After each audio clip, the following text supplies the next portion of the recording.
My dear friend, sit with me for a moment and listen closely.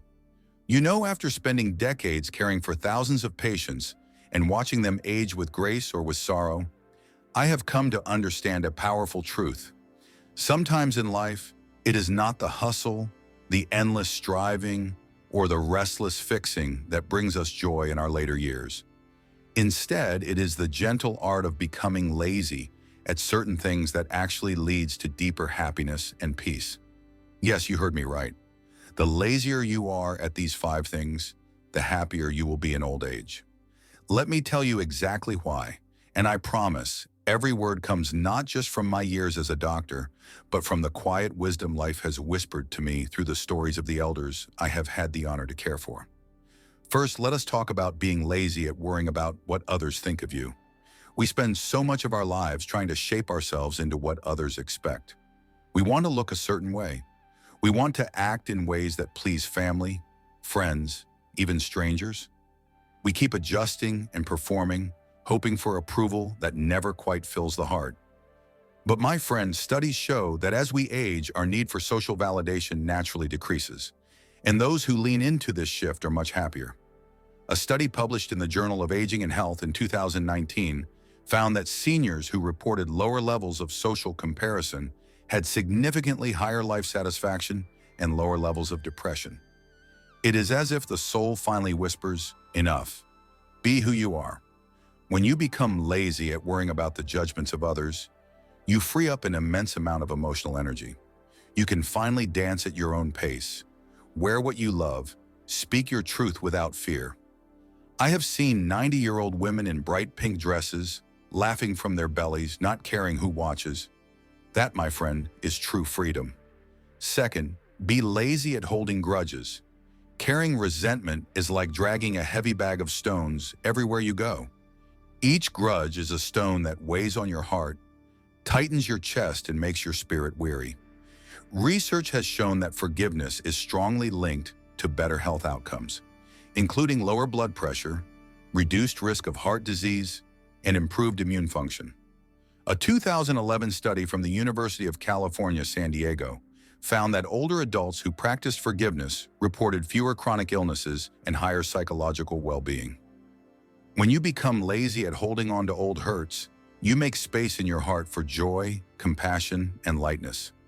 I remember an old patient of mine named Mr. D'Souza. He held on to a family betrayal for 40 years. When he finally let it go in his 70s, he told me he felt as if he had dropped a massive sack from his shoulders. He began sleeping better. His laughter returned. He even reconnected with the very brother he had sworn never to speak to again. Sometimes what you release can heal you more deeply than any medicine. Third, become lazy at accumulating material possessions. Oh, how we love to gather things. We spend our youth building houses, buying cars, filling closets. But as we age, these things often become burdens rather than blessings. Studies such as those from the Harvard Study of Adult Development have consistently shown that meaningful relationships and experiences bring more happiness than material goods. In fact, in the later stages of life, clutter is not just a physical problem, but an emotional one. It clogs the mind, ties us to the past, and distracts us from the simple joys of the present moment.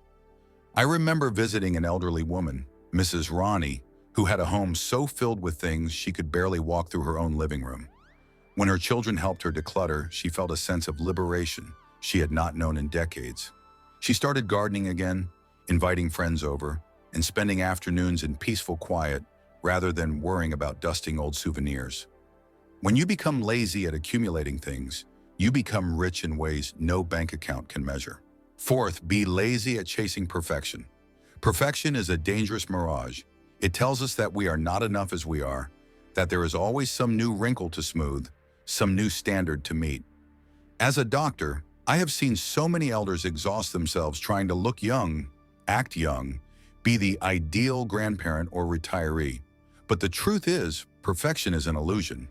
The happiest seniors I know embrace their imperfections with gentle acceptance. They laugh at their forgetfulness, show off their wrinkles as badges of honor, and move at a pace that feels good rather than forced.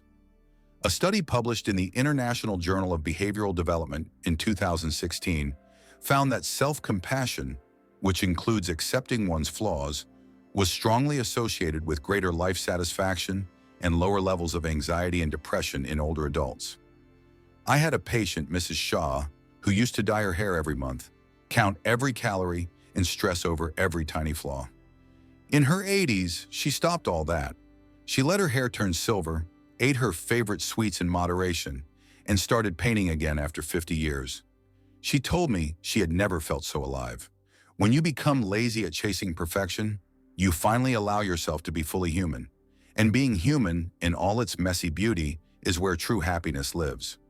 Finally become lazy at saying yes to everything. Many elders, especially those who spent their lives caring for family and community, carry an ingrained habit of putting others first. They say yes to every request, every favor, every invitation, even when their body and spirit cry out for rest. Overcommitment depletes energy, drains joy, and can even lead to serious health consequences. The Mayo Clinic has discussed the importance of learning to say no, noting that setting boundaries can improve emotional resilience and lower stress levels. I once knew a retired teacher, Mr. Kumar, who felt obligated to help everyone in his neighborhood. He was constantly exhausted and often sick. When he finally learned to say no and focus on his own needs, he discovered he had more energy for the things that truly mattered to him, like reading poetry and spending time with his grandchildren. When you become lazy at saying yes, you protect your most precious resource, your time and energy. You make room for the quiet mornings with tea, for the walks in the park, for the afternoon naps that restore your soul.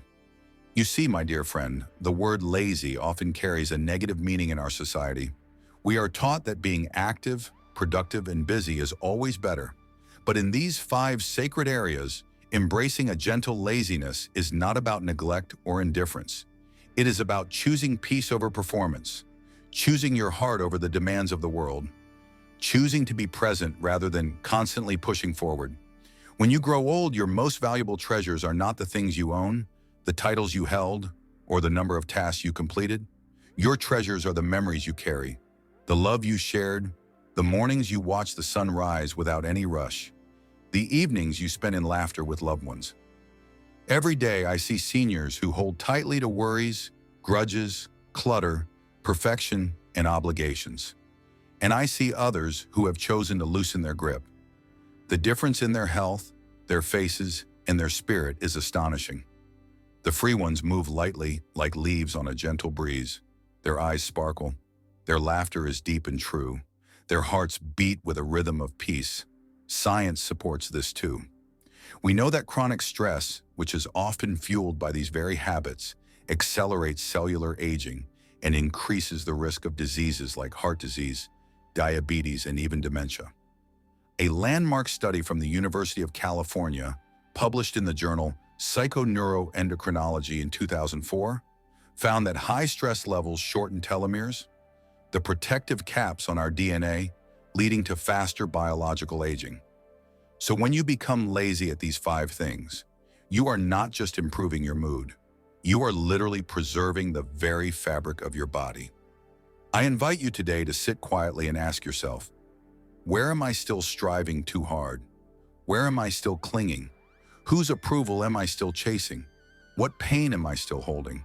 What perfection am I still demanding from myself? What obligations am I saying yes to when my soul whispers no? Listen carefully. Your body, your heart, your spirit already know the answers. And when you decide to become a little lazier in these places, you will feel a gentle shift. Your breath will deepen. Your shoulders will drop. A quiet joy will begin to flow like a gentle river inside you. Remember, aging is not a curse, but a sacred privilege denied to many. It is a time to come home to yourself, to strip away the extra layers and discover the sweet core of who you truly are. It is a time to be softer, kinder, slower, and perhaps, just perhaps, a little lazier where it truly matters. So the next time someone tells you to keep busy, to keep striving, to keep pushing, smile kindly and remember the secret we shared today. The lazier you are at worrying what others think, the lazier you are at holding grudges, the lazier you are at accumulating things, the lazier you are at chasing perfection, the lazier you are at saying yes to everything, the happier you will be in your golden years. That is not just my opinion. That is the quiet, powerful truth whispered by science and echoed by countless elders who have walked this path before us. Choose wisely, my friend, because your happiness, your health, and your peace are waiting for you to slow down and simply be. What does science say about the connection between emotional freedom and physical health? My dear friend, sit back and listen carefully, because today we are going to talk about something most doctors overlook when they hand you pills or write prescriptions. We are going to talk about emotional freedom and how deeply it is tied to your physical health. You see, for years we have treated the body and mind as separate worlds. We give medicines for the body and counseling or comforting words for the mind. But science is finally catching up to what our hearts have known all along. Your emotions do not just live in your mind, they live in every cell of your body. The way you feel can shape the way your heart beats, how your blood flows, how your immune system defends you, and even how quickly you age. Let us start with stress. Chronic stress is like a silent storm inside your body. It releases hormones like cortisol and adrenaline that prepare you to fight or run. This was useful when we had to escape wild animals. But today we get stressed over arguments, bills, and worries about the future. When stress becomes a constant companion, it damages the lining of your blood vessels, raises your blood pressure, and weakens your heart. A landmark study from Carnegie Mellon University showed that people with higher levels of chronic stress were more likely to catch a common cold because the stress suppresses the immune system. Another study from the University of California, San Francisco in 2004 found that women under chronic stress had shorter telomeres. Telomeres are the protective caps at the end of our chromosomes, and shorter telomeres are a sign of accelerated aging. In other words, carrying emotional burdens can make you older before your time. Now let us talk about anger and resentment.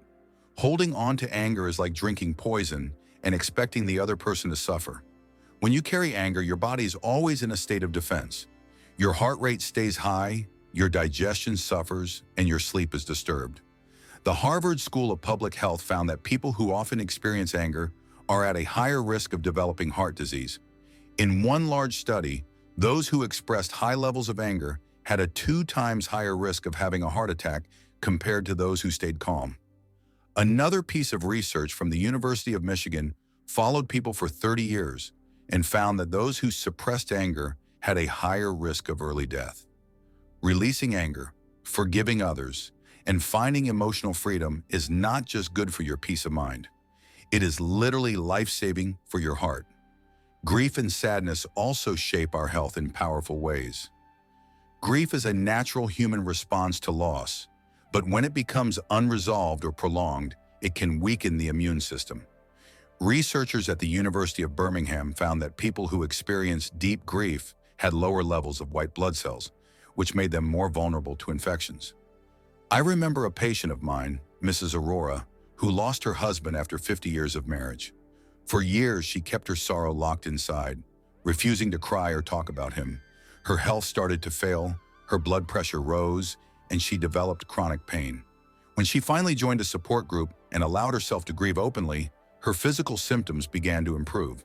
She slept better, her blood pressure stabilized, and her energy slowly returned. You see, emotional freedom is about allowing feelings to move through you, rather than trapping them inside like wild animals in a cage. Another critical emotion we often overlook is loneliness.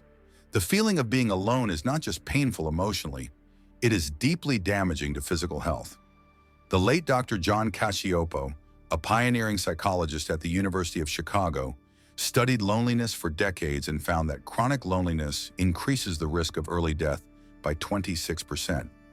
It also raises the risk of heart disease, stroke, and dementia. Loneliness is as dangerous to health as smoking 15 cigarettes a day. When we are emotionally free to connect deeply with others, to share our joys and sorrows without fear, we strengthen not only our spirits, but also our bodies. Meaningful connections flood us with hormones like oxytocin, which lowers blood pressure and reduces stress. This is why having a circle of loved ones, no matter how small, is like having a daily dose of medicine for the soul and body. Let us not forget the power of joy and gratitude. When we feel genuine joy and express gratitude, Our bodies release dopamine and serotonin, which are chemicals that promote feelings of well-being and lower inflammation in the body. A study from the University of California, Davis, found that people who kept a daily gratitude journal had stronger immune systems, lower blood pressure, and fewer aches and pains. In my practice, I have seen elders who start small gratitude practices transform their health in ways no medication could achieve.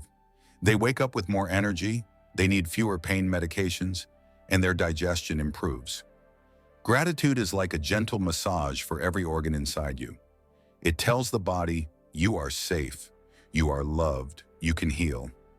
When you release emotional baggage, you also improve your sleep, which is one of the most important pillars of physical health. Unresolved emotions often show up at night, stealing your rest and leaving you exhausted. Poor sleep affects memory, weakens immunity, and increases the risk of diabetes and obesity. Studies from Harvard Medical School show that people with higher levels of emotional resilience sleep better and have healthier sleep cycles. I often tell my patients that learning to let go before bedtime is more powerful than any sleeping pill. Forgive, release, breathe deeply, and tell your heart that it can rest. You see, emotional freedom is not some mystical idea. It is a real, measurable, biological gift you can give yourself. By choosing to let go of old hurts, by forgiving others and yourself, by expressing your feelings, and by connecting deeply with those who matter, you change your internal chemistry. You create an environment inside your body where healing can happen. Your heart beats more steadily. Your immune system becomes stronger. Your cells repair themselves more effectively. You slow the aging process and invite more vitality into each day. I want you to understand this deeply. Emotional freedom is not about ignoring pain or pretending everything is fine. It is about facing your emotions honestly, allowing them to pass through you like a river, and then choosing peace over suffering. It is about creating space in your heart for joy to enter. It is about freeing yourself from the chains of old stories so you can live fully in the present moment. When you embrace emotional freedom, you do not just feel lighter in your mind, you become stronger in your body. Science supports it and life confirms it. I have seen patients come alive again when they let go of decades-old grudges, reconnect with estranged children, or simply forgive themselves for past mistakes. Their blood pressure drops, their energy returns, their faces soften, and their eyes regain their sparkle. So my dear friend, today I invite you to look within. Ask yourself, what emotions are you holding on to that might be weighing down your health? Where can you choose freedom instead of fear? Your physical health is waiting for your emotional courage, and I promise you the rewards will touch every part of your life, from your heartbeat to your smile. Choose freedom and watch your body thank you in ways more powerful than any medicine could ever offer.